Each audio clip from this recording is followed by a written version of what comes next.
Deus disse pela boca do apóstolo Pedro: ora, o Deus de toda graça, que em Cristo vos chamou à sua eterna glória, depois de terdes sofrido um pouco, Ele mesmo, Deus mesmo, há de aperfeiçoar, firmar, fortificar e fundamentar.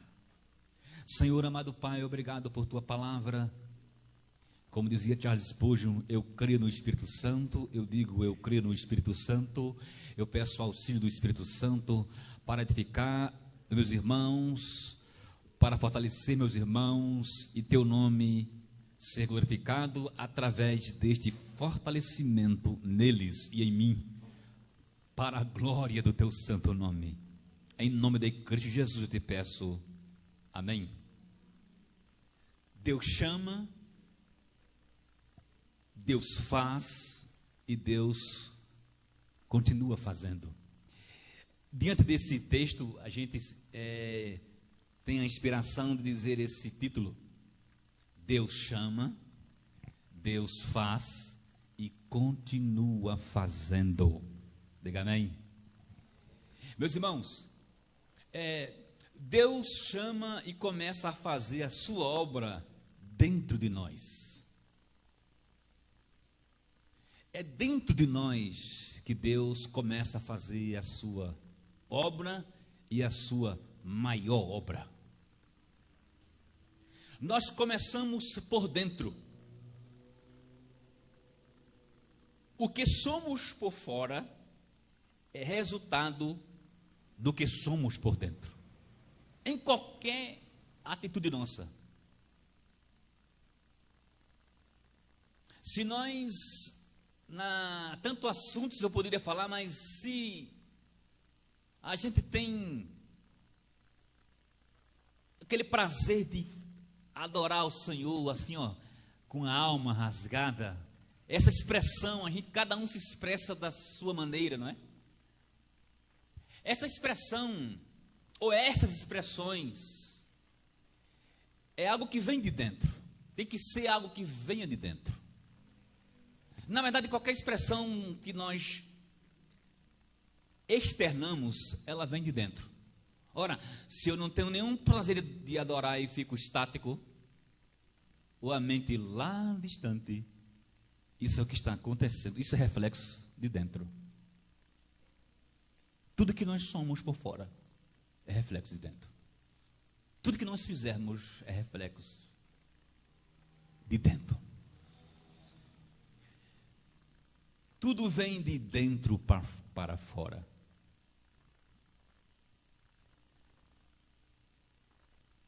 O que somos por fora é resultado do que somos por dentro. O que somos por fora começa lá dentro. O apóstolo Pedro, meus irmãos, nesse texto, ele está escrevendo os irmãos eleitos que estavam na dispersão por causa do ataque do imperador Nero.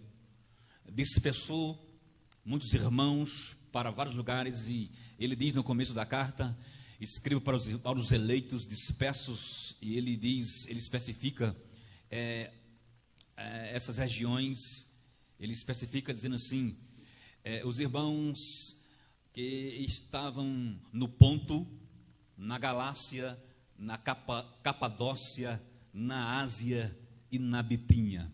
Isso é nada mais, nada menos do que o norte, o sul, o leste é para cá, o leste e o oeste da Ásia Menor. Essas regiões da Ásia Menor, esses pontos aí, norte, sul, esses extremos geográficos, norte, sul, leste, oeste da Ásia Menor, na região da Ásia Menor, que inclui vários países, inclusive a Turquia.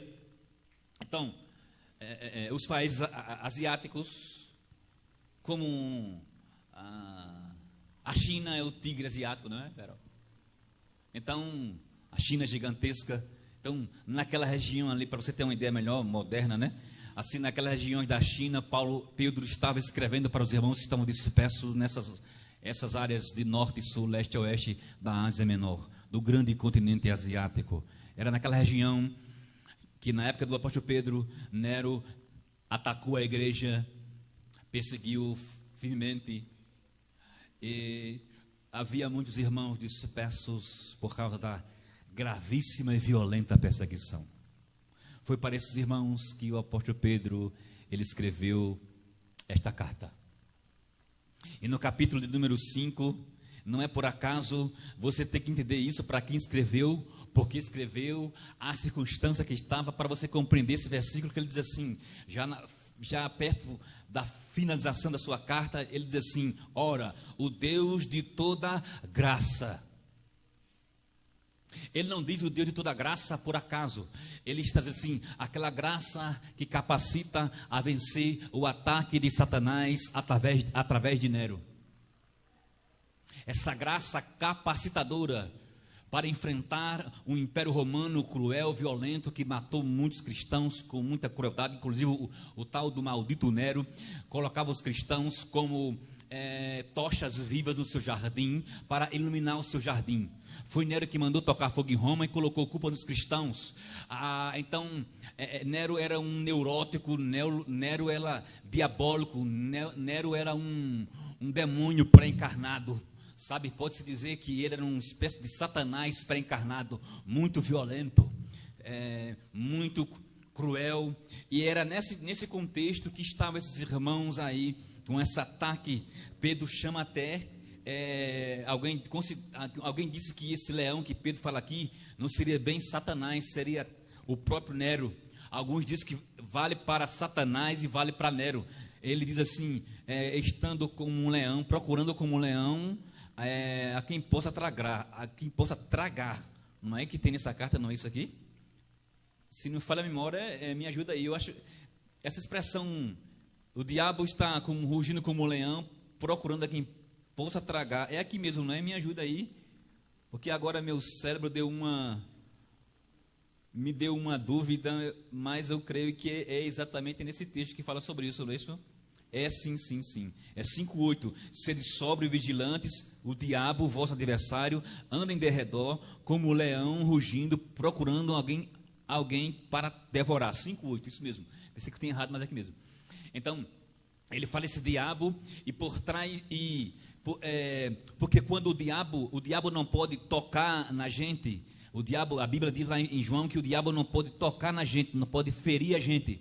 Aí o que acontece? Ele entrou na vida de Nero para perseguir os irmãos, entende? O diabo não pode tocar, então o diabo não pode tocar em você, mas ele usa circunstâncias, ele usa pessoas para lhe perturbar. Então, e aqui estava o diabo incentivando Nero a perseguir a igreja. E Pedro logo ele fala que o Deus de toda graça. Interessante que Pedro não fala só graça. Graça já é aquela... Graça tem vários aspectos na Bíblia, mas graça aqui é aquela força capacitadora para enfrentar as aflições. Carlos falou de aflição, falou de provação, falou de lutas, né? Já estava Deus colocando na boca dele um pouco na minha mensagem. O negócio é maravilhoso. Então, aflições, lutas. Então, o contexto... Eu não disse aí a mensagem que ia pregar. Disse, Carlos? Não, né? Não passei a dizer para você, não. Então, aqui esse contexto é graça, capacidade para enfrentar as aflições através da ação de Satanás pelo Nero maldito, que perseguia a igreja cruelmente. E diz que o Deus é de toda graça. Interessante que não é somente graça, mas é a graça toda. Você sabe o que é toda graça? Não dá para imaginar, meus irmãos. Não dá para imaginar o que é toda a graça de Deus na vida de uma pessoa. Irmãos, numa linguagem matuta, só um taquinho da graça a gente vence as batalhas, as guerras. Só um taquinho da graça, uma molécula da graça, uma molécula atômica da graça, você pode pegar, passar no rio, metaforicamente, pegar 5 cestos e colocar na funda e mirar no meio da testa do Golias. Quantos Golias você já derrubou? Eu tenho 51 anos de idade. Eu já derrubei muito Golias. Já derrubei Golias na Paraíba. derrubei Golias em Ilhéus, na Bahia, derrubei Golias aqui, e eu vou derrubar onde eu for, porque eu vou no nome do Senhor dos Exércitos. Só uma partícula atômica da graça você consegue mirar no meio da testa daquele Golias que está te atormentando. Qual é teu Golias? Futuca o irmão assim, fala assim: qual é teu Golias? Uma partícula atômica da graça de Deus é capaz de você mirar no meio da testa desse infeliz e depois passar a espada no pescoço dele. Aleluia! Davi meteu girou a funda e pá, no meio da testa, pulou em cima dele, pegou a espada dele, cortou o pescoço, levantou a cabeça e disse assim: alguém vai me encarar? Paráfrase. Isso chama-se paráfrase. Alguém vai me encarar? Aquela cabeça gigantesca? Aquele é símbolo das tuas lutas, das tuas provas, dos ataques de Satanás, das tuas lutas por dentro, das tuas lutas por fora. Passa a espada e levanta a cabeça. Paráfrase. Vai encarar? Os filisteus desapareceram todos. Irmãos, isso Davi provou somente de uma partícula atômica da graça. Você não sabe.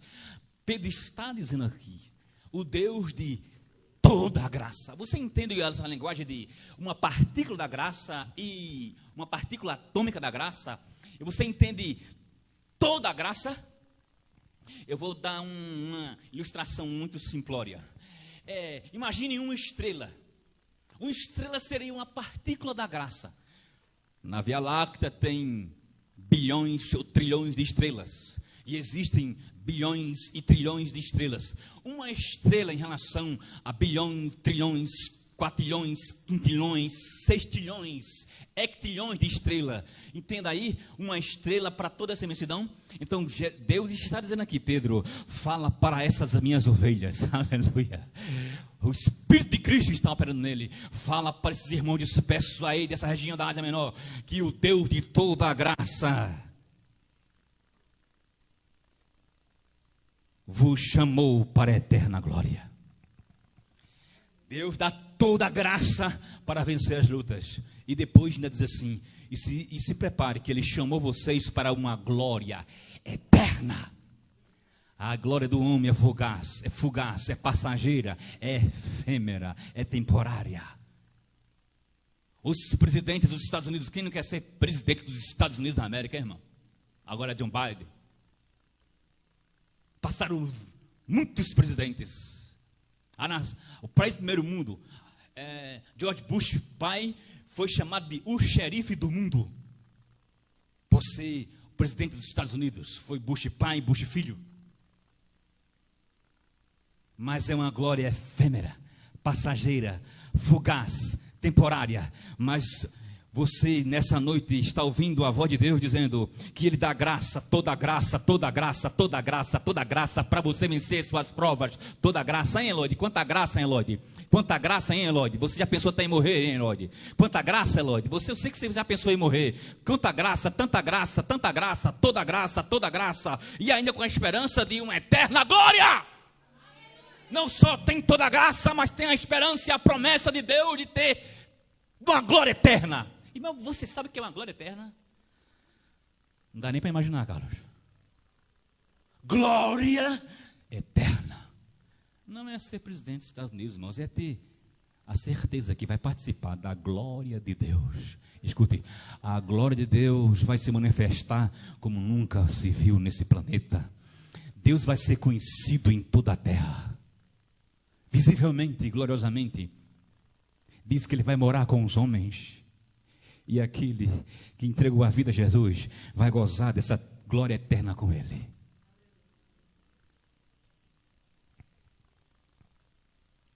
Aí Pedro diz assim: depois de ter sofrido um pouco. Pedro diz assim: meus irmãos, eu peguei essa pena para escrever. Aliás, ele nem escreveu, ele ditou para Silvano escrever. Pedro ditando e Silvano escrevendo com a pena. E lá no final da carta tem o nome de Silvano. Silvano era o escrivão, era o copista. Era Pedro ditando: escreva aí. E Silvano com a pena escrevendo. E Deus está dizendo assim: vocês sofreram um pouco. Mas agora Pedro diz assim: Ele mesmo, Deus mesmo. Você sabe que Jesus foi confortado por os anjos, né? Mas aqui Pedro está dizendo assim: Ele mesmo, Deus mesmo há de vos aperfeiçoar, firmar, fortificar e fundamentar. Meus irmãos, portanto, Deus enumera por meio do apóstolo Pedro 4 aspectos que há de fazer na vida dos eleitos.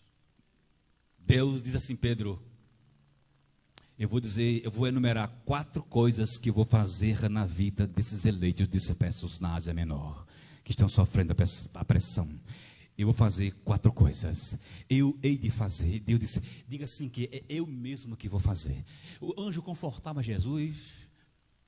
Deus mandou o anjo para descer lá, quando Paulo estava naquele naufrágio no mar Adriático, em direção a Roma, que o barco se partiu. Quem lembra isso? Diga amém. Deus mandou um anjo e disse: ninguém vai se perder nesse navio, Paulo. Só o navio vai se despedaçar. Aleluia.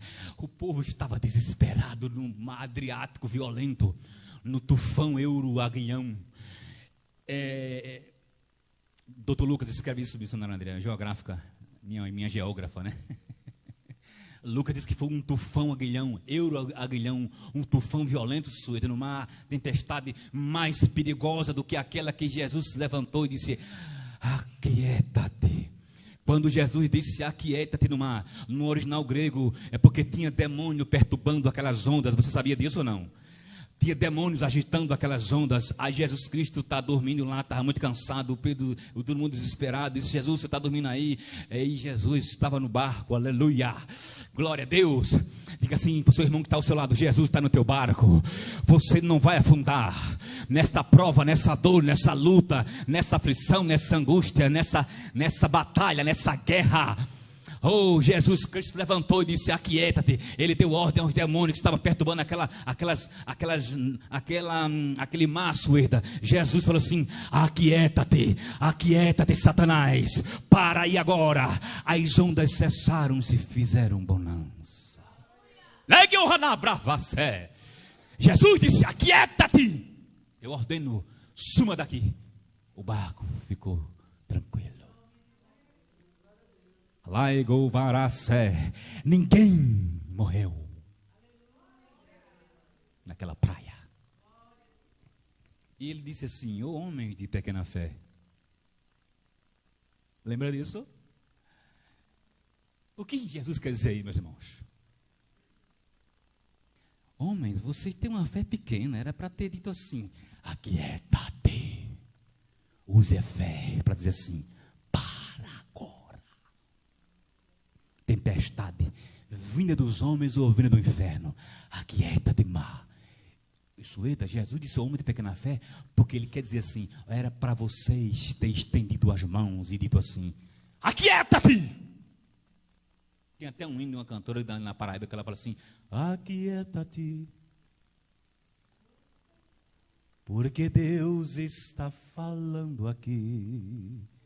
Aquieta-te. É um hino tão glorioso. Ana, canta esse hino.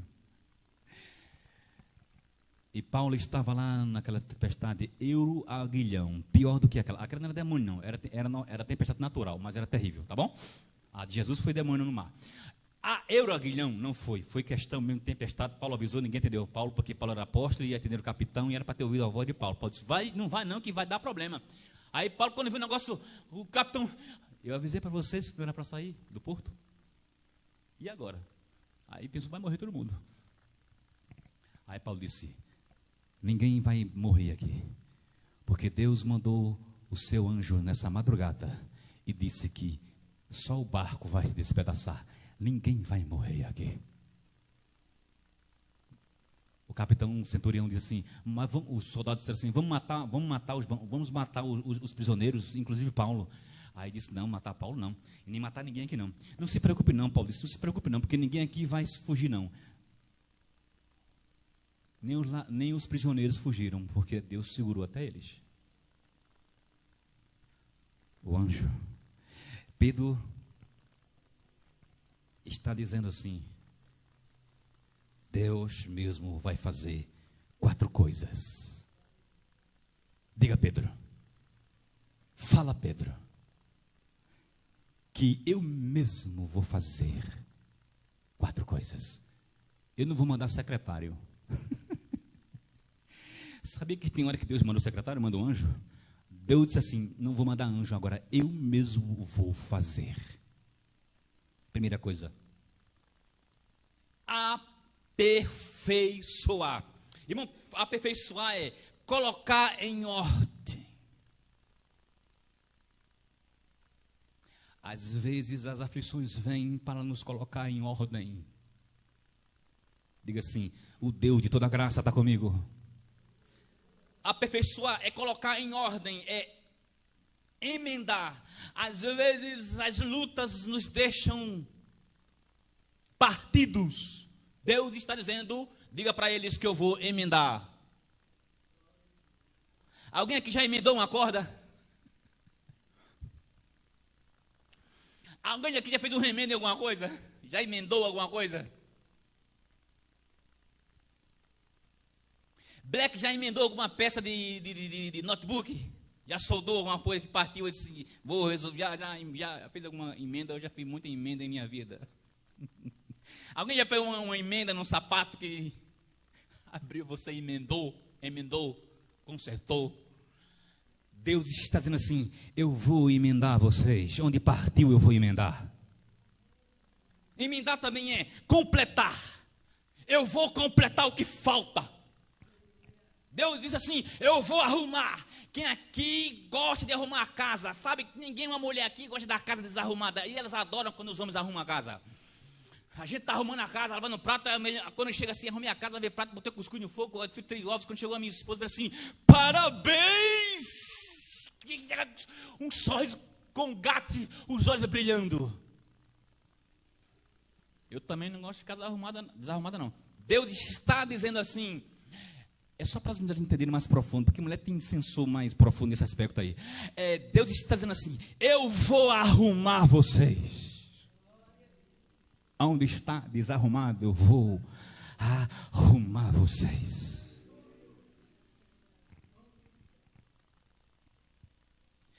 Oh, aleluia. A palavra, meus irmãos, pode ser usada no sentido médico. A palavra grega pode ser usada no sentido médico. Colocar um osso quebrado em ordem. Ou recuperação de um navio avariado. Deus está dizendo assim, espiritualmente, numa linguagem médica, usando o grego: se algum osso espiritual foi partido, eu vou consertar. Se alguma variação, algum dano em seu navio espiritual, algum dano nas velas, nos mastros de velas, irmãos, é espiritual. Você está entendendo? Diga amém. Deus está dizendo assim: Pedro, diga para eles, se os mastros, a vela, a proa, a polpa, alguma coisa espiritual estiver danificada, diga para eles que eu vou colocar em ordem. Aleluia. A versão NVT diz assim, usou o verbo restaurará. Deus está dizendo assim: se nessa batalha contra Nero usado por Satanás, aconteceu algum dano interior, alguma aflição profunda, eu vou colocar em ordem, eu vou emendar, vou completar, vou arrumar, vou consertar, vou reparar o que está dentro de vocês. Porque eles ficaram com angústia, irmãos. As lutas trazem angústias, irmãos, tristezas profundas. Jesus foi arrumado, emendado, consertado, confortado, renovado, lá no jardim do Getsêmani. E Deus mandou um anjo para confortar Jesus. Aqui o próprio Deus que vem e diz assim: eu vou fazer tudo de vocês, porque eu vos chamei. Vocês são meus eleitos para a glória eterna. Quem tem certeza que é eleito de Deus antes da fundação do mundo, diga glória, glória, glória, glória. Então fique calmo.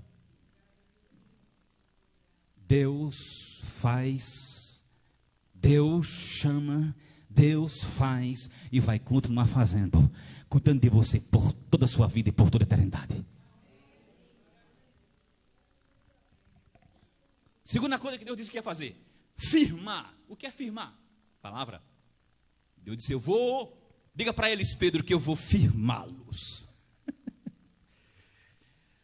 O que é firmar? Estabelecer, fixar firmemente. Algo firme é algo que não oscila, não se abala, hein? Carlos disse assim: não seremos abalados. Seni também disse da canção: não seremos abalados. É isso aqui, Seni. Vocês profetizaram a minha pregação, então não tenham culpa. Não seremos abalados. Abalado é algo que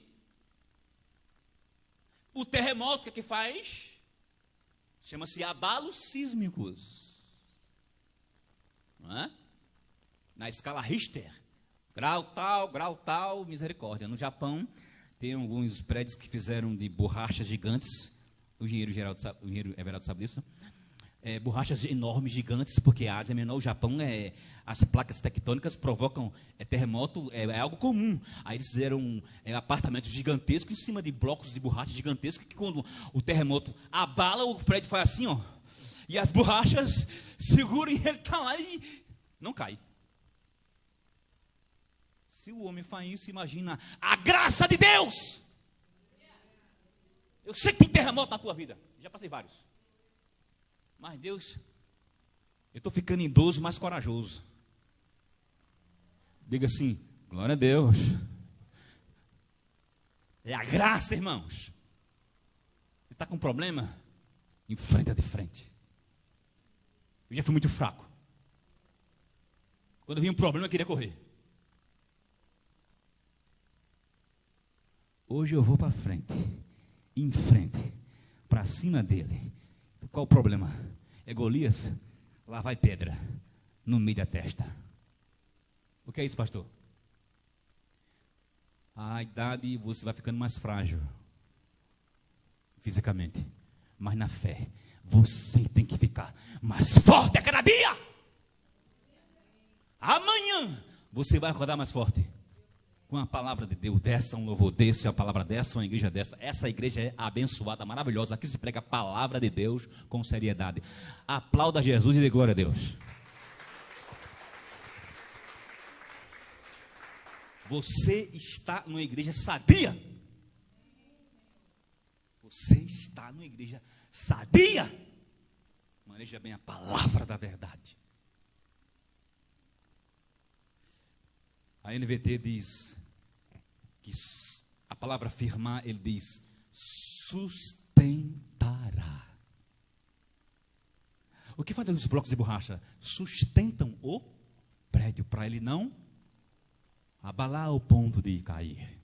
Deus está dizendo assim: Pedro disse para eles que eles não vão cair, não vão abalar, não vão à queda, não vão cair, porque eu, de toda graça, eu vou firmá-los. Diga, Pedro.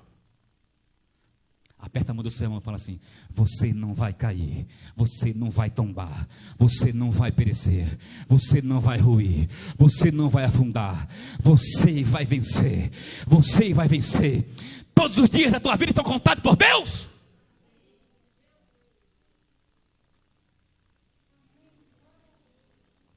Terceira coisa, Deus disse: Pedro, diga para eles que eu vou fortificá-los. O que é fortificar? Fortalecer, tornar forte. Os ingleses dizem assim: make you strong, te fazer forte. Não se diz make you strong, se diz mais direto, make you strong. Deus está dizendo assim: make you strong. Diga para eles que eu vou fazê-los forte. Deus, como sabe todas as línguas, né? E eu e o Sininho estamos começando agora na estrada. Make you strong. Strong é forte. Deus está dizendo assim: eu vou fazer vocês fortes. Alguém já disse que o problema não é a tempestade, mas é a estrutura do prédio. E o fato do Japão comprova isso. O problema não é o terremoto, o nível da escala Richter. O problema é o prédio. Se o prédio tem borracha forte, ele não cai. O problema não é terremoto, é a estrutura do prédio. O problema não é prova, é a estrutura. Nessa noite, Deus está te dando mais estrutura. Mais ferro. Diga um ferro bem grosso aí, Everaldo. Um ferro bem grosso que faz prédio. Um soprou ali para tu. Um ferro bem grosso para fazer prédio. 32. Faz um prédio de quantos andares? Depende do cálculo. 32 é uma barra de ferro forte. Deus está dizendo assim: diga para eles que eu vou dar a barra 68. Eu não vou ficar com 32 não. Deus nessa noite está te dando barra 68.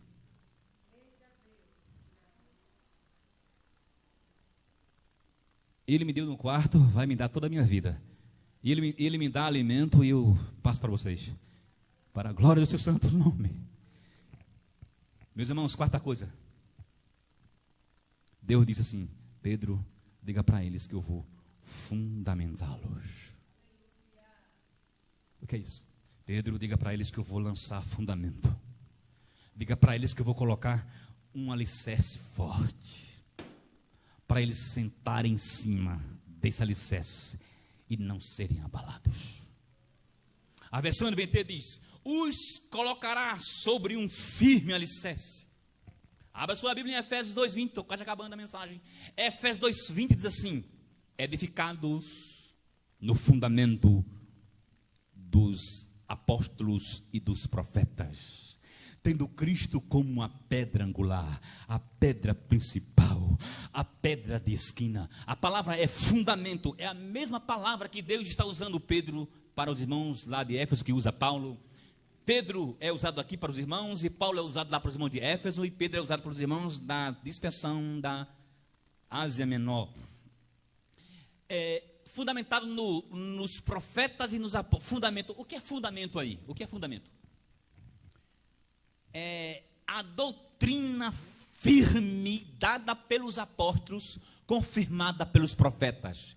Ou melhor, dita pelos profetas e confirmada pelos apóstolos. É o ensinamento do evangelho apostólico com base nos profetas, um evangelho que tem Cristo como a pedra principal, pedra angular. Jesus é o sustentáculo de toda a doutrina. Toda a nossa firmeza está na doutrina dos apóstolos, dos profetas, e Cristo é a pedra principal. Cristo é que alicerça Cristo é aquele que cumpre as promessas dos profetas e dá firmeza à sua igreja. Uma igreja só é verdadeiramente firme se estiver firme na palavra dos apóstolos e Cristo como pedra principal. Cristo como pedra principal. Deus está dizendo assim: Pedro, diga para eles que eu vou firmá-los no meu filho e eles não serão abalados. Eles vão estar firmes no meu filho. Eu podia falar tanta coisa. No meu filho que venceu a morte, no meu filho que foi para a cruz, no meu filho que venceu a morte, no meu filho que ressuscitou, no meu filho que disse assim: eu sou o pão da vida, eu sou o bom pastor, eu sou, aleluia, a luz do mundo, eu sou a verdade, eu sou o caminho, a verdade e a vida. Pedro, diga para eles que eles vão estar firmes naquele que disse: eu sou o que sou. Pedro, diga para eles que eu vou firmá-los. Eu não consigo firmar ninguém, eu só sou um pregador. Ninguém consegue firmar ninguém. Quem te firma é Jesus. Eu sou só um instrumento de barro para louvor da sua glória. Quem te firma é Jesus. Agora eu quero estar bem perto de Jesus para me pregar a palavra para ele firmar você. na palavra. Irmãos, eu quero concluir essa mensagem dizendo assim. Eu quero concluir. Deus nos chama. Deus faz e continuará fazendo dentro dos seus eleitos a sua obra. Dentro dos eleitos de Deus, Ele fez, está fazendo e vai fazer a sua obra dentro deles. Eu não entro dentro de você e nem posso fazer obra interna. Eu posso fazer obra externa, ajudar alguém, impor mão na cabeça, servir externamente, mas dentro de você, só Deus pode entrar pelo Espírito Santo. Filipenses 1,6 aqui diz: aquele, vamos dizer todo mundo, quem sabe diz, aquele que começou a boa obra em vós, a aperfeiçoará até o dia de Cristo. David Hunt, no seu livro Escapando da Sedução, diz assim: nenhum de nós já é uma obra de arte completa. Estamos todos na roda do oleiro, sendo moldados segundo o padrão que ele planejou. Escuta essa última frase. No jardim, Deus começou sua obra do homem por fora. Na cruz, Deus começou sua obra no homem por dentro. Lá no jardim, sua querida, Deus diz assim: eu vou começar uma obra no homem. Criou o homem. Ele começou, lá no jardim, a obra de Deus começa por fora. Criou o boneco de barro, como diz o doutor Adalto Lourenço. Fez o boneco de barro. No jardim ele começa a obra por fora, Carlos. No homem, ser humano. Na cruz, ele começa por dentro. Mas antes da cruz, todo o Velho Testamento já falava de Jesus. E aqueles que do Velho Testamento creram em Jesus, receberam a obra por dentro também, na esperança daquele que viria. Eu quero agora passar esse vídeo aqui e terminar a mensagem com essa conclusão. E quero orar nessa noite. Esse homem aí simboliza Papai do Céu fazendo a obra por dentro. Solta o filho. Isso simboliza Deus trabalhando em nós. Olha só como nós éramos.